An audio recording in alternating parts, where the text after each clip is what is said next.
My name is Keith Lampy, and back in 1969 I was one of the founders of the U.S. environmental movement, and in fact I've been paying attention to this matter of climate destabilization ever since 1967, when I learned that at the Dialectics of Liberation conference in London, Gregory Bateson had predicted a melting of the polar caps and an inundation of the continents.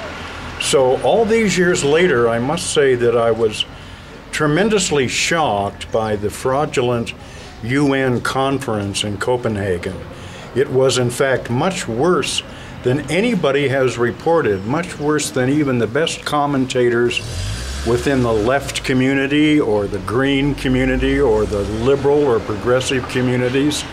And the most shocking thing was that nobody at the conference, neither the people inside nor the climate activists outside, mentioned any of the major climate developments of the last 30 years. All of the focus was on carbon dioxide, which we've known about for more than 30 years, and so they were dealing only with developments, none of the new information.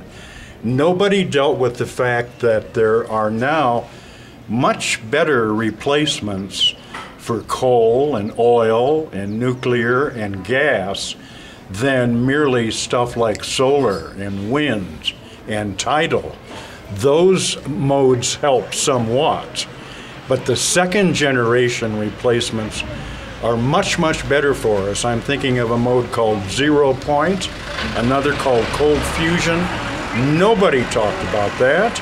And another tremendous omission was nobody talked about chemtrails, which have been sprayed clandestinely by several Occidental nations for more than a decade now, and they are having a climate destabilizing effect in that they increase the wind velocities even more than what we are accustomed to, and they increase the frequency of flooding.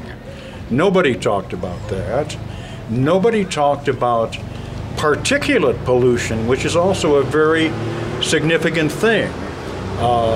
Particulate pollution has recently been blamed for a devastating drought in mid-Africa back in the 1980s. Recent research has established that the particulate pollution had cooled waters in a certain patch of the Mediterranean, which in turn caused the usual rains not to get that far south in Africa.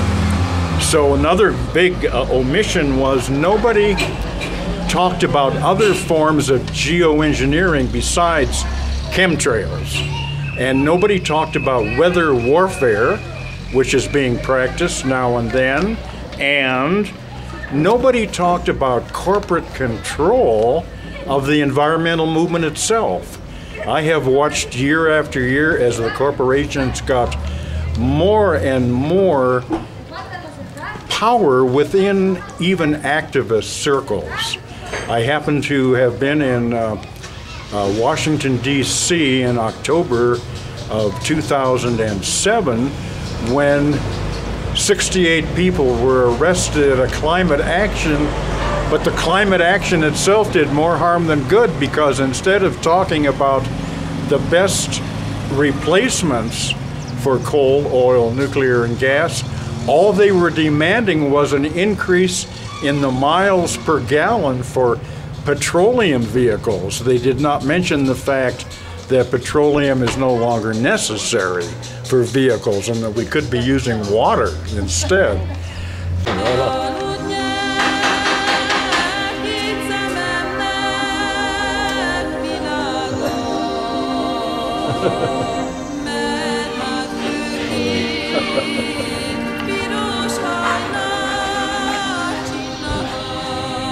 Okay, after all of this bad news, I finally have some good news, and that is that in Cochabamba, Bolivia, April 19th through 22nd this year, there will be a People's World Conference on climate change and Mother Earth's rights.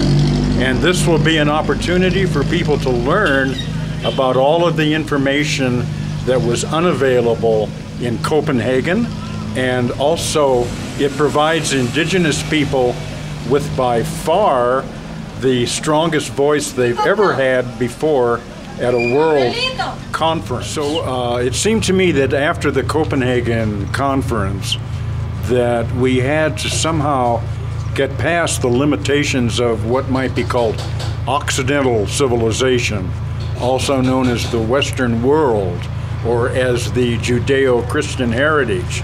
And I suggest that the Western world needs some wisdom from two quite separate sources, one being traditional indigenous wisdom, especially as it pertains to sustainable agriculture, and the other being the wisdom of what might be seen as post-Occidental science.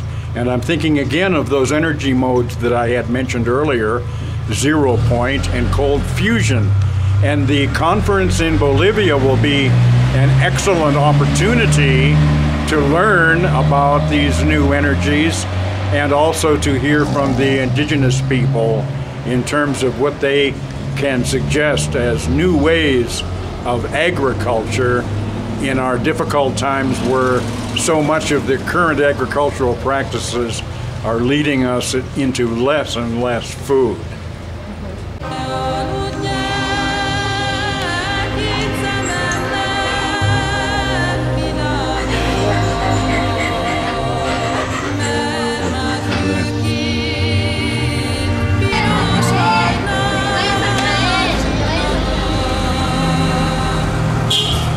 So, Mr. Lampia, what I'd like to know is what you think about the same thing that happened in Copenhagen happening in Bolivia, at the conference in Bolivia. Okay, I think that's very unlikely because it's in completely different hands. The Copenhagen conference from the very first moment was tightly controlled by Occidental corporations. The Rockefeller brothers were very influential in the background. They gave $100,000 to the largest climate activist group, and there seemed to be an understanding that as a result of receiving the money, the activist group would never talk about any response to the climate emergency that would reduce the profits of the Rockefeller brothers even slightly. But in Bolivia, we have Evo Morales and the people around him determined to have a conference independent of these Western corporate interests. And so I'm quite optimistic about the conference there, and I urge people who are able to get there to please do so. And especially I'm hoping that there will be a free energy delegation there so that everybody else attending the conference can learn more about stuff like cold fusion and 0 point energy.